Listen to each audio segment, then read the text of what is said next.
प्यारे बच्चों, स्वागत है एक बार फिर से आप सभी का अपने चैनल पे। आज के इस वीडियो के अंदर हम कक्षा 8वीं का विज्ञान की बुक का जो चौथा चैप्टर है, चुंबकीय एवं तापीय प्रभाव, इसको समझने वाले हैं। उम्मीद करता हूँ आप लोग की पढ़ाई अच्छी चल रही होगी और आप लोग अपने एग्जाम्स की तैयारी में लग गए होंगे। चलिए, आप भी अपनी किताब निकाल लीजिए, मैंने भी किताब खोल रखी है। जो इंपोर्टेंट टॉपिक में निशान लगवाऊंगा, आप भी साथ साथ निशान लगाते हुए आगे बढ़िएगा। ठीक है, चैप्टर की शुरुआत होती है। सबसे पहले आपको बताया जा रहा है, विद्यालय में विज्ञान प्रदर्शनी लगी थी, जिस कारण चारों ओर चहल पहल थी।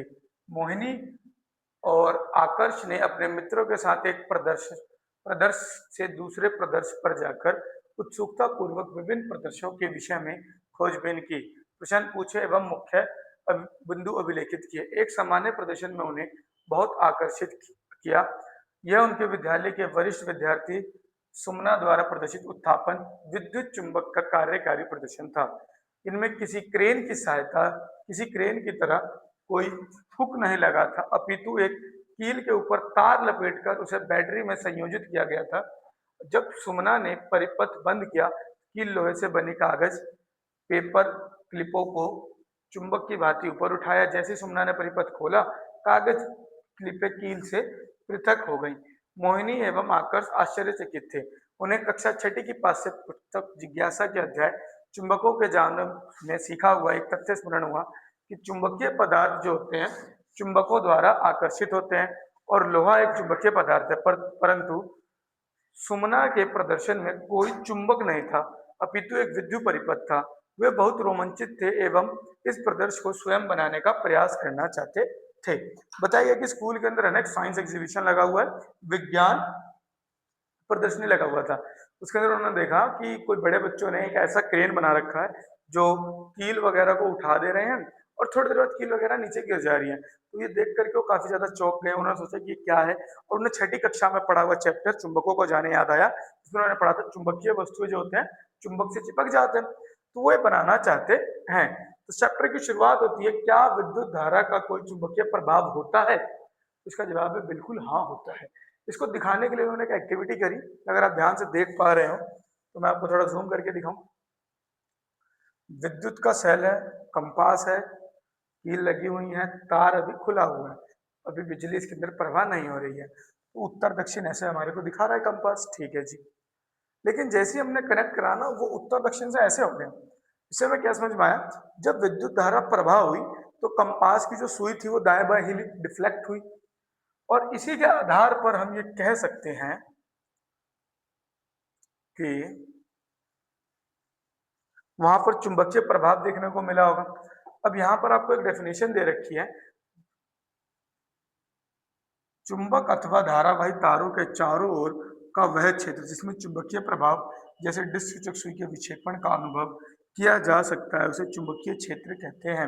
उदाहरण के लिए, मैंने अगर मान लो अपने इस हाथ के ऊपर एक पर्टिकुलर एरिया में, या फिर मान लो इतने दूर में मैंने एक कनेक्शन बनाया और यहाँ तक मैं चुंबकीय प्रभाव अनुभव कर पा रहा हूँ, ये जो पूरा का पूरा हिस्सा है ना, इसी को आप चुंबकीय क्षेत्र कहेंगे।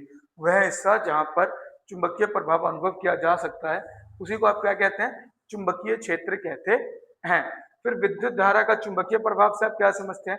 तो उसकी परिभाषा यहाँ बताई गई कि जब किसी चालक जैसे तार में विद्युत धारा प्रवाहित होती है तो यह इसके चारों ओर चुंबकीय क्षेत्र उत्पन्न करती है।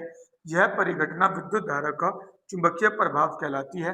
जैसे ही हम तार में धारा का प्रवाह रोकते हैं तो चुंबकीय क्षेत्र समाप्त हो जाता है। जैसे ही आप विद्युत धारा प्रवाह होने देते हैं तो प्रवाह होने के समय पे क्या हो रहा है? विद्युत धारा का चुंबकीय प्रभाव अनुभव हो रहा होगा जहां तक, उसी को आप परिघटना को विद्युत धारा का चुंबकीय प्रभाव कहते हैं। और जैसे बिजली हटाते हैं, बैटरी हटाते हैं, तार हटाते हैं, तो वो चुंबक धारा का चुंबकीय क्षेत्र खत्म हो जाता है। इसके बारे में हमें बताया किसने था? इसके बारे में हमें हैंस क्रिस्टियन और यस्टेड साहब ने बताया था। ये जो अपनी प्रयोगशाला के अंदर विद्युत धारा के साथ एक एक्सपेरिमेंट कर रहे थे, तो वहां पर उन्होंने देखा कि जब धारा प्रवाह हो रही है तो चुंबकीय वस्तु जो है उससे आकर के चिपक रही है। इसके बाद उन्होंने सिद्धांत दे दिया कि विद्युत धारा का भी चुंबकीय प्रभाव होता है। ठीक है, अब सवाल आया विद्युत चुंबक क्या होता है। जैसे कि आप ये देख पा रहे हैं कि यहाँ पर एक विद्युत सप्लाई की जा रही है, कील लगी हुई है और इसके ऊपर ये चुंबकीय वस्तु चिपकी हुई है। तो ये चिपकी क्यों? ये चुंबक बना तो बना कैसे? ये बनाना आपको अब सिखाया जाएगा। सबसे पहले इन्होंने एक कुंडली ली, तार की कुंडली बनाई, किसी भी वस्तु के ऊपर लपेटा गोल, कंपास के पास लेके आए। कंपास जैसे था वैसे ही दिख रहा है, अभी भी जैसे था वैसे ही दिख रहा है। सॉरी, जैसे ही यहाँ पे बैटरी कनेक्ट हुआ थोड़ा सा परिवर्तन आया। पहले नॉर्थ साउथ पूरा छुपा हुआ था, अभी हल्का हल्का टेढ़ा हुआ है। और जैसे ही हमने यहाँ पर एक चुंबकीय पदार्थ यानी कील लगा दिया, ये और ज्यादा मूवमेंट दिखाने लग गया। इसके आधार पर हम कह सकते हैं कि ये आपका विद्युत चुंबक बन चुका है और ये विद्युत चुंबक की तरह कार्य कर रहा है। एक धारावाही कुंडली जो एक चुंबक की भांति व्यवहार करती है विद्युत चुंबक कहलाती है। मतलब कि ये कुंडली बना रखा है, बिजली पास करी है, चुंबक की तरह कार्य कर रहा है। इसी को आप विद्युत चुंबक के नाम से जानते हैं। क्या विद्युत चुंबक के अंदर छड़ चुंबक की भांति ध्रुव होते हैं? इसका जवाब है हाँ, बिल्कुल होते हैं। इसको करने के लिए क्या करा इन्होंने, इस प्रकार से रखा और इसके अंदर देखा कि ये परिवर्तन आ रहा है, ठीक है। और दोनों के आधार पर हमने फाइनल बताया कि विद्युत धारा के अंदर में भी, विद्युत चुंबक के अंदर में भी प्रभाव हमारे को देखने को मिलता है। दोनों ध्रुव इसमें भी पाए जाते हैं, उत्तर दक्षिण दिशा हमारे को इसमें भी पता चल रही है, ठीक है जी। उत्थापन विद्युत चुंबक। उत्थापन विद्युत चुंबक क्या होता है? उत्थापन विद्युत चुंबक प्रबल विद्युत चुंबक होते हैं जिन्हें क्रेनों में लटकाया जा सकता है। क्रेन प्रचालन विद्युत चुंबक में धारा ऑन ऑफ करके इसके चुंबकत्व को नियंत्रण कर सकता है। जब धारा ऑन की जाती है तो विद्युत चुंबक लोहे या स्टील की वस्तुओं को उठाता है। जब विद्युत चुंबक धारा ऑफ की जाती है तो चुंबकीय क्षेत्र समाप्त हो जाता है और वस्तुएं मुक्त हो जाती हैं। इसका इस्तेमाल कारखानों एवं कचरा स्थानों में धातु की भारी वस्तुओं को कुशलता से स्थानांतरित करने, उठाने और छांटने हेतु व्यापक रूप से उपयोग किया जाता है। उदाहरण के लिए मुझे पता चल गया कि ये मेरा मेटेलिक ऑब्जेक्ट है और मैंने मान लो ये बना रखा है विद्युत चुंबक। जैसे ही मैं इसमें धारा प्रवाह करूंगा तो ये इसमें चिपक जाएगा, इसके साथ उठेगा। जहां लेके जाना है वहां लेके जाऊंगा, जहां गिराना है जैसे ही मैं करंट ऑफ करूंगा ये विद्युत चुंबक खत्म हो जाएगा। चुंबकीय क्षेत्र जो बना हुआ था वो क्षेत्र समाप्त हो जाएगा और जो आपकी वस्तु थी गिर जाएगी। क्रेन के साथ ऐसा होता है, क्रेन में बनाया जाता है, जैसे क्रेन वाला ऑन करता है वो मेटेलिक चीजों को, चुंबकीय वस्तु को उठा लेता है और जहां रखना होता है वहां ले जाकर के छोड़ देता है। सारी भारी वस्तु वहां पे गिर जाती है, ठीक है। अब आपसे पूछा गया है क्या एक धारावाही तार गर्म भी होती है? जबकि जब किसी तार के अंदर करंट घूम रहा है, करंट फ्लो हो रहा है, तो क्या वो गर्म भी हो जाती है? तो इसका भी जवाब है बिल्कुल हाँ, होती है। इसको करने के लिए इन्होंने किस प्रकार का बनाया, जैसे आप इसके अंदर अभी देख रहे हैं, अभी करंट पास नहीं हो रहा है तो सब ठीक है। जैसे आप करंट पास करेंगे, ये जो पतली सी तार लगी हुई है ना, ये तार गर्म होगी, पिघल भी जाएगी। और इसी अभी घटना या फिर इसी को आप जब किसी विद्युत जब किसी चालक से विद्युत धारा प्रभावित होने पर उसके गर्म हो जाने को ही आप विद्युत धारा का तापीय प्रभाव कहते हैं। क्योंकि विद्युत धारा पास हुई तब जाकर के आपको ताप महसूस हुआ, इसी को आप विद्युत धारा का तापीय प्रभाव कह के संबोधित करते हैं।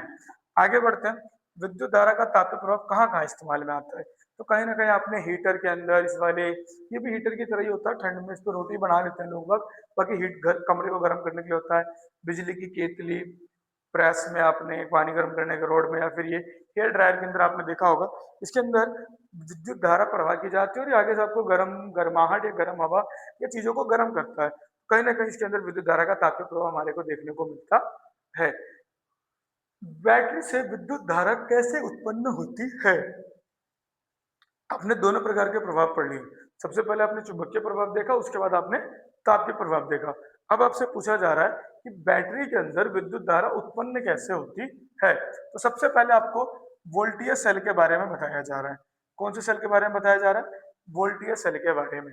अब वोल्टीय सेल के अंदर है ना, दो इलेक्ट्रोड लगाए जाते हैं, नंबर 1 इलेक्ट्रोड, नंबर 2 इलेक्ट्रोड, ठीक है। इलेक्ट्रोड 1, इलेक्ट्रोड 2, एक पॉजिटिव होता है, एक नेगेटिव होता है। अब इसके अंदर जब आप विद्युत धारा प्रवाह करते हैं तो आप इसके अंदर देखते हैं, मतलब इनके अंदर अभिक्रियाएं होती है ना इस लिक्विड के अंदर, तो जिससे विद्युत धारा उत्पन्न होती है। और इसी प्रकार के सेल को आप वोल्टेज सेल कहते हैं।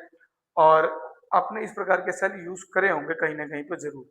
उदाहरण के लिए एक आपको वोल्टेज सेल बनाने का तरीका बताया गया यहाँ पे कि नींबू ले लीजिए, नींबू के अंदर में भी है ना इलेक्ट्रोलाइट पाए जाते हैं, जिसके अंदर जब आप रॉड डालेंगे तो इलेक्ट्रोड की तरह काम करेगा और जब इसके अंदर आप पतली पतली तारें ऐसे जोड़ देंगे तो आपका एक बल्ब कुछ समय के लिए आपको जलता हुआ दिखाई देगा। कुछ इस प्रकार से आपको जोड़ना है। तांबे की तार लेनी है और लोहे की कील और एक छोटी वाली एलईडी।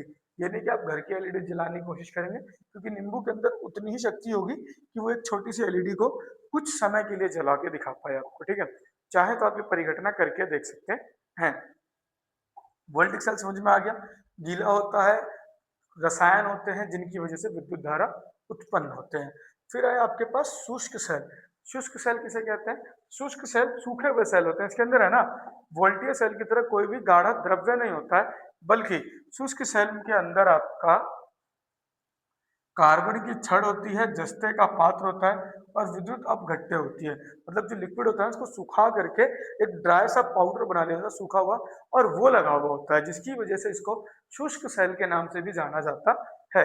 इसके दो टर्मिनल होते हैं, वो सब आपको पता ही होगा, अपने 7वीं क्लास में अच्छे से पढ़ रखा है।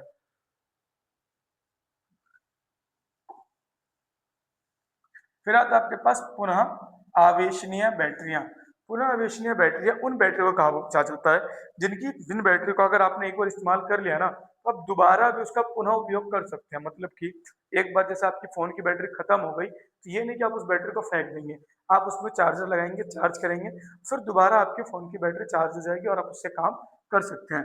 लैपटॉप की बैटरी, ये इन्वर्टर वाली, मोबाइल की पहले वाली बैटरियां, ये टॉर्च वगैरह में होती है, गाड़ी वगैरह में लगता है, या फिर आपके मोबाइल फोन की बैटरी, ये सारे के सारे पुनः आवेशीय होते हैं। मतलब कि एक बार अगर इनके अंदर का विद्युत ऊर्जा खत्म हो गया, तो अब दोबारा इनको चार्ज कर सकते हैं और दोबारा इनका उपयोग कर सकते हैं। यही कारण है कि मोबाइल की बैटरी ज्यादा लंबे समय तक नहीं टिकती हैं, क्योंकि एक बार केमिकल अभिक्रिया खत्म हुई, फिर आपने दोबारा चार्ज किया, दोबारा चार्ज हुई, तो आने वाले 2-4 साल, 5 साल के अंदर इनकी बैटरी खराब होने लग जाती हैं। अब चैप्टर आपका लगभग यहाँ तक खत्म हो चुका है। इसके बाद आपको स्मरणीय बिंदु बताए गए हैं। इसके अंदर आपको बताने की कोशिश की गई है सबसे पहले कि जब किसी चालक जैसे तार से विद्युत धारा प्रवाहित होती है, तो ये इसके चारों ओर चुंबकीय क्षेत्र उत्पन्न करती है।